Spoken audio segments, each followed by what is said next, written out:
everybody, welcome back to Kings on the Hill. I know it's been a while since we have posted anything, but that's all fixing to change here, starting with today. Today I'm actually going to be showing you guys how to give a chicken a pill. You're probably thinking, why on earth would I want to do something like that? Well, I'll tell you. So occasionally you may have a need to give them maybe some calcium, maybe they're egg bound, maybe you're having some eggshell quality issues, maybe your veterinarian has prescribed an antibiotic and you've got to give her a pill.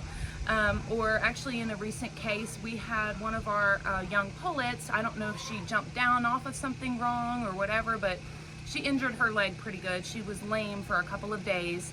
And I ended up giving her some baby aspirin. And it's nice to be able to kind of pop their beak open and pop a pill in. And I know you're probably thinking that this is crazy, but it really is something that does come in handy. So what I'm going to be doing today, I am giving our flock of hens, not the pullets, just the hens, some calcium. We have been having some eggshell quality issues over the last few months. It seems like when winter changed into spring, when they started kind of picking their laying back up again, we've been seeing a lot of soft-shelled eggs, thin-shelled eggs, broken eggs, and even shellless eggs. And then most recently we had one of our girls, she ended up, unfortunately, she was egg bound. And despite my best efforts, I couldn't save her. She did end up passing away. So with that being said, and then right after that, we had a couple more dropped shellless eggs, and I thought, okay, that's it. I'm gonna go ahead. I'm gonna give everybody some calcium citrate.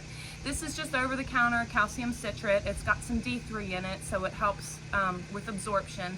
I urge you guys, before you do something like this, to consult with a veterinarian, do your own research. This is my own personal decision.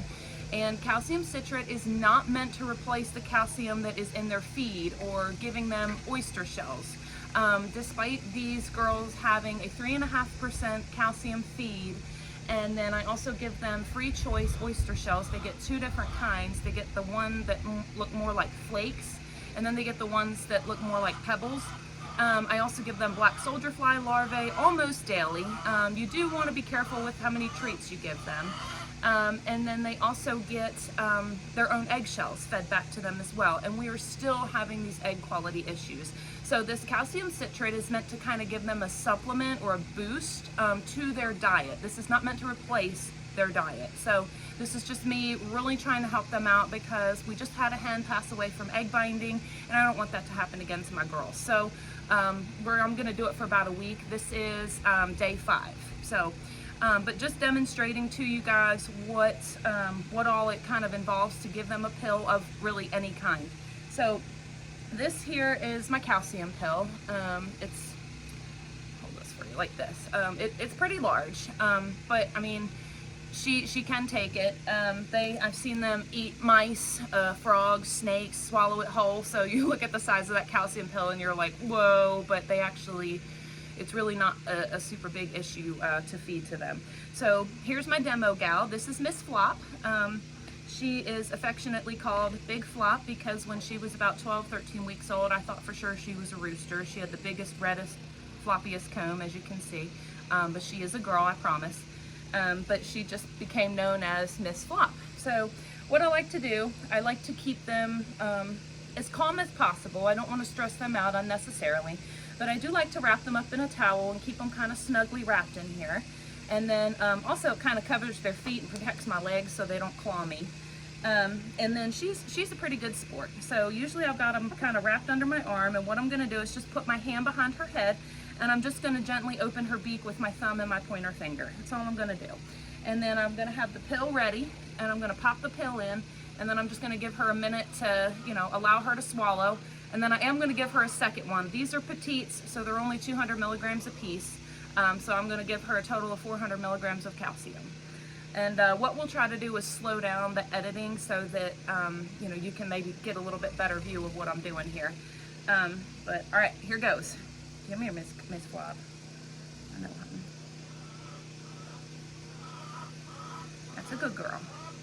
And you see I kind of just put my finger, sorry honey, put my finger just, to kind of guide the pill right down into her into her gullet there. So, and then I just give her the opportunity to swallow. You can see she's she's like, okay, what'd you just do to me? She is a very good sport. Here, sweetheart, one more. There you go. And then that's it. That's all there is to it. So I hope that this is helpful. I hope this is informative. Again, remember, if you're going to, try to give any kind of medication or anything to your animals, always consult a veterinarian, do your own research. My video is not really meant to replace any kind of medical advice. This is a personal choice that I'm making, but I figured maybe it would help somebody if you do have to give your animals, your chickens, some kind of a pill, whether it might be something for a little bit of pain relief, a little bit of calcium, something like that. And definitely consult a veterinarian before you use any type of antibiotics. Thank you guys for watching, and I hope to see you on the next one. Don't forget to like and subscribe, and we'll see you later.